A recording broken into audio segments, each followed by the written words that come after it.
السلام علیکم دوستو، میں ہوں معظم فخر۔ عمران خان کو رپورٹ مل گئی اور اس رپورٹ کے نتیجے میں انہوں نے ایک اہم فیصلے پر عمل درآمد روک دیا، اور وہ اہم فیصلہ ہے بلدیاتی انتخابات کے انعقاد کا۔ آپ کو یاد ہے کہ جیسے ہی عمران خان حکومت میں آئے تھے، ان کا سب سے پہلا موقف یہ تھا کہ میں بلدیاتی انتخابات نہ صرف کراؤں گا بلکہ اختیارات نچلی سطح پر منتقل کروں گا۔ لیکن وہ وعدہ ہی کیا جو وفا ہو گیا، اور عمران خان صاحب نے ثابت کر دیا کہ جو وہ کہتے ہیں وہ کرتے نہیں، اور جو وہ کرتے ہیں وہ اس کا کسی کو علم ہی نہیں ہو پاتا، اور اس کی کئی مثالیں موجود ہیں۔ اس پر ڈیٹیل سے گفتگو کرنے سے پہلے میں آپ کو دو تین چھوٹی چھوٹی چیزیں بتانا چاہتا ہوں۔ ایک تو یہ ہے کہ آج پرائم منسٹر نے ٹویٹ کیا تھا، انہوں نے ٹویٹ کیا تھا، اور اس میں انہوں نے کہا تھا کہ مہنگائی کم ہو رہی ہے، اور نہ صرف مہنگائی کم ہو رہی ہے بلکہ اب فوڈ انفلیشن بھی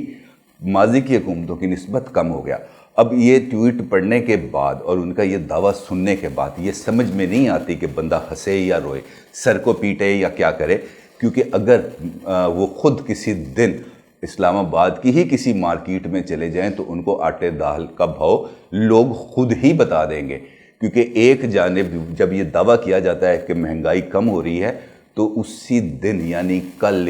کہ آج ہی پیٹرول کی قیمتوں میں اضافے کی سمری پرائم منسٹر کی ٹیبل پہ موجود ہے، اور یہ پیٹرول کی قیمت میں مسلسل تیسرا اضافہ ہوگا، اور اس کے ساتھ ساتھ بجلی کی قیمتوں میں اس مہینے کے اندر 2 مرتبہ اضافہ ہوا۔ ایک تو بیسک یونٹ بڑھ گیا، اور دوسرا فیول ایڈجسٹمنٹ چارجز کی مد کے اندر بجلی کی قیمتوں میں بڑھایا گیا، یعنی اس مہینے جو آپ کو بل آئے گا وہ اضافے کے ساتھ بھرنا پڑے گا۔ اور بجلی کی قیمت اور پیٹرول کی قیمتیں ایسی چیز ہے جس سے ہر عام آدمی برے طریقے سے متاثر ہوتا ہے، کیونکہ منڈی سے لے کر شہر تک اور گھر تک جو چیز لانے کے اندر جو کاسٹ آئے گی وہ تمام کی تمام مینوفیکچرنگ سے لے کر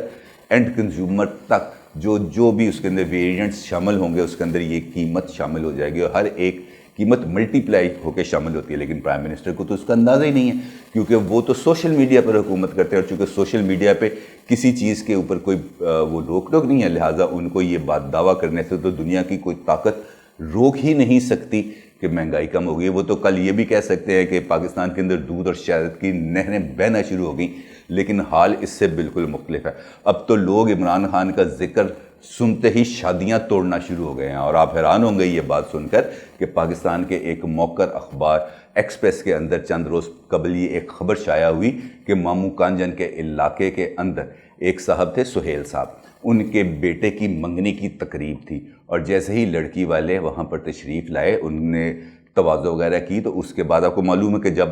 کسی بھی جگہ پر چند لوگ موجود ہوں تو یا تو وہ کرکٹ پر گفتگو کرتے ہیں یا پھر سیاست پر، اور ڈیفینیٹلی سیاست اس وقت ہر ایک بندے کا ایشو ہے، اور مہنگائی بھی ہر ایک بندے کا ایشو ہے، تو وہاں پر لوگوں نے گفتگو کرنا شروع کر دی سیاسی امور پر، اور جب سیاسی امور پر گفتگو ہوئی تو 2 دھڑے بن گئے، ایک عمران خان کے سپورٹ میں اور ایک ان کے خلاف۔ تو وہ جو لڑکے والے تھے سہیل صاحب، انہوں نے عمران خان کی تعریف سنتے سے اتنے زیادہ برہم ہو گئے کہ انہوں نے لڑکی والوں کو گھر سے نکال دیا۔ انہوں نے کہا جناب میں نے تو آپ کے گھر رشتہ کرنا ہی نہیں ہے، آپ کی مہربانی آپ یہاں سے چلے جائیں۔ تو یہ رشتہ ہونے سے پہلے ہی ٹوٹ گیا، اور آپ اس سے اندازہ لگائیں کہ اس وقت جو پیمانہ ہے لوگوں کا وہ کس حد تک بڑھ چکا ہے، اور دوسری بات یہ کہ ہماری جو سوسائٹی ہے وہ کس حد تک سیچوریٹڈ ہو چکی ہے، کس حد تک وہ 2 گروہوں میں تقسیم ہو چکی ہے، اور یہ وہ تقسیم اتنی خوفناک ہے کہ اگر یہ بڑھ گئی تو خدا نخواستہ حالات کو کنٹرول کرنا ممکن نہیں ہوگا، کیونکہ سیاسی لیڈرشپ کا یہ کام ہوتا ہے کہ وہ دونوں دھڑوں کو ساتھ لے کے چلے۔ عمران خان اگر اس ملک کے وزیر اعظم ہیں تو وہ ملک کے وزیر اعظم ہیں، وہ پی ٹی آئی کے وزیر اعظم نہیں ہیں، لہٰذا انہیں یہ دونوں دھڑوں یعنی کہ اینٹی عمران اور پرو عمران لوگوں کے درمیان جو خلیج ہے اس کو کم کرنا چاہیے۔ لیکن افسوس کا مقام ہے کہ وہ یہ خلیج کم کرنے کی بجائے بڑھاتے جا رہے ہیں، کیونکہ وہ جو کام کر رہے ہیں اس کے کوئی نتائج ہمارے سامنے آ نہیں رہے۔ مثال دیتا ہوں آپ کو کہ حکومت نے آنے کے بعد ایک پروجیکٹ شروع کیا جس کا نام تھا کامیاب جوان پروگرام۔ یہ پروگرام شروع ہوا، تقریباً 16 لاکھ لوگوں نے اس پروجیکٹ کے اندر اپلیکیشنز دی، کیونکہ ان کو یہ امید تھی کہ ہمیں اپنے پیروں پر کھڑا ہونے کے لیے، اپنے کاروبار شروع کرنے کے لیے ہمیں کوئی 10 لاکھ روپے کا قرضہ ملے گا 3% مارک اپ پر۔ 16 لاکھ لوگوں نے اپلیکیشن جمع کرائیں، لیکن اب تک صرف 6,816 خوش نصیب ایسے ہیں جن کی صرف اپلیکیشنز منظور ہوئی ہیں جب سے پروجیکٹ شروع ہوا، تقریباً 18 ماہ سے۔ اس کا مطلب یہ ہے کہ اگر 18 ماہ لگے اپلیکیشنز منظور ہونے میں بھی ان کو پیسے نہیں ملے تو آگے کام کہاں تک جائے گا، یہ تو آپ خود ہی سوچ سکتے ہیں۔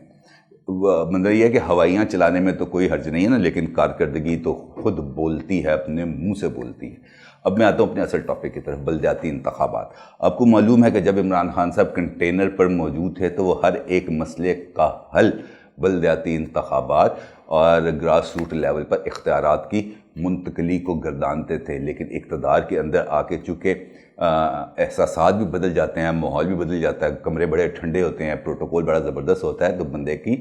سوچ بھی بدل جاتی ہے۔ اور پنجاب کے اندر، خود اسلام آباد کے اندر جو موجود نظام تھا، اس کو انہوں نے آتے ساتھ ہی ختم کر دیا اور یہ دعویٰ کیا کہ میں نیا سسٹم لے کے آؤں گا، اور وہ سسٹم انہوں نے ایک عجیب و غریب سا بنایا، لیکن اس پر آج تک امپلیمنٹ نہیں ہوا، اور یہ معاملہ پھر اب چلا گیا سپریم کورٹ میں، اور سپریم کورٹ نے کہا کہ جناب بلدیاتی انتخابات کرائیں، جس پر عمران خان صاحب نے یہ اعلان کیا کہ میں اس سال بلدیاتی انتخابات کرا دوں گا۔ لیکن ہوا کیا؟ اس کے بعد ان کی جو ایک چند لوگوں کا گروپ ہے، اپنا جو من پسند لوگ، ان کے ساتھ انہوں نے بیٹھ کے مشاورت کی، تو ان کو یہ بتایا گیا کہ جناب یہ والا پنگا نہ لینا، کیونکہ اگر آپ نے بلدیاتی انتخابات کرائے تو کم از کم پنجاب میں آپ کا صفایا ہو جائے گا۔ اور پھر انہوں نے خفیہ اداروں سے، آئی بی اور اسپیشل برانچ والوں سے بھی رپورٹیں منگوائیں، اور ان رپورٹوں کی روشنی بھی یہی نتیجہ نکلا کہ یہ حالات بلدیاتی انتخابات کرانے کے لیے آپ کے حق میں سازگار نہیں ہیں، لہٰذا اس کو جتنا آپ ڈیلے کر سکیں وہ ڈیلے کریں، کیونکہ اگر موجودہ حالات کے اندر بلدیاتی انتخابات کرائے تو ایک تو صرف اور صرف آپ کے ہاتھ جو آئے گی وہ ندامت اور ناکامی ہے، اس کے علاوہ آپ کو کچھ نہیں ملے گا، اور یہاں سے جو پارٹی جیتے گی وہ نون لیگ ہی ہوگی۔ یہ ان کو رپورٹ دی گئی، مجھے نہیں پتا یہ رپورٹ صحیح ہے یا غلط ہے، لیکن یہ ان کو رپورٹ دی گئی۔ لیکن یہ بات حقیقت ہے، حقیقت اس وجہ سے ہے کہ اس وقت جو لوگوں کا مورال ہے وہ بہت حد تک گر چکا ہے، اور خود پی ٹی آئی کے ورکرز کا بھی مورال اس حوالے سے تو کم ہے کہ اب وہ اس طریقے سے سامنے آ کر عمران خان صاحب کو ڈیفینڈ کرنے پر آمادہ نہیں، کیونکہ کارکردگی کی کوئی ایک ایسی مثال نہیں ہے جس کو نمونہ بنا کر آگے کی طرف پیش قدمی کی جا سکے۔ لہٰذا اس وقت جو ان کے لیے ایک طرف تو اندرونی ان کی اپنی پارٹی کے اندر جو چل رہی ہے اقتدار کی اور اختیار کی رساکشی، اس کو قابو پانا ضروری ہے، اور دوسری طرف وہ ان کے لیے پریشانی کا سبب ہے اسٹیبلشمنٹ اور اپوزیشن کے درمیان بڑھتی ہوئی قربت، جس سے وہ بہت زیادہ پریشان بھی ہیں اور حیران بھی ہیں۔ لیکن اصل معاملہ یہ ہے کہ اگر وہ واقعتاً حقیقی معنوں کے اندر اپنی گورننس پر فوکس کرتے اور لوگوں کو ریلیف دینے پر فوکس کرتے اور آگے بڑھنے پر فوکس کرتے تو شاید ان کو یہ دن دیکھنے نہ پڑتے، کیونکہ مہنگائی ایک وہ واحد ٹول ہے جس کے ذریعے لوگوں کو حکومت سے دور کیا جا سکتا ہے، اور حکومت از خود انفلیشن اور مہنگائی کو بڑھا کر لوگوں کو اپنے سے